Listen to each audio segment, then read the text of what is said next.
সরকারি দলের গৃহীত সকল সিদ্ধান্ত এবং পদক্ষেপে আমাদের সমর্থন থাকবে, সহযোগিতা থাকবে। কিন্তু দেশ এবং জাতির ক্ষতি হয় এমন কোনো সিদ্ধান্ত কিংবা পদক্ষেপ নিলে আমরা আমাদের দায়িত্ব সেভাবেই পালন করব। প্রথমে আমরা ভুল করলে ভুল ধরিয়ে দেব, সংশোধনের সুযোগ দেব, পরামর্শ দিব। কালার এক্সপার্ট ডার্ক স্যাপ এবং মাইল্ড অন হ্যান্ডস টেকনোলজি সমৃদ্ধ অরিক্স অ্যাডভান্স ডিটারজেন্ট পাউডার আপনার লন্ড্রি এক্সপার্ট। যদি দেখি পরামর্শে কাজ হচ্ছে না, প্রতিবাদ করব। প্রতিবাদে যদি কাজ না হয় তাহলে জনগণের অধিকারের পক্ষে আমরা শক্ত হয়ে দাঁড়াবো।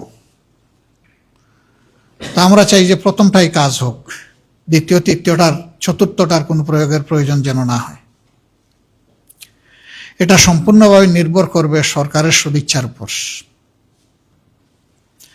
যেহেতু তারা সংসদে সংখ্যাগরিষ্ঠ, তারা যদি সংখ্যাগরিষ্ঠতার বলে কোনো কিছু করতে চান পারবেন, কিন্তু যদি আলাপ আলোচনার মাধ্যমে যৌক্তিক বিষয়গুলোকে বিবেচনায় নিয়ে সিদ্ধান্ত গ্রহণ করেন তাহলে সেটা হবে জাতির জন্য উত্তম। এই সংসদটা হঠাৎ করে এইভাবে হয়নি, একটা বিশেষ প্রেক্ষাপটে হয়েছে। বাংলাদেশের প্রথম জাতীয় সংসদ তার মেয়াদ পূর্ণ করতে পারেনি, দ্বিতীয়টা পারেনি, তৃতীয়টা পারেনি, চতুর্থটা পারেনি। 91 সালে গঠিত সংসদই তার মেয়াদ প্রথম পূর্ণ করে বাংলাদেশের স্বাধীনতার পর।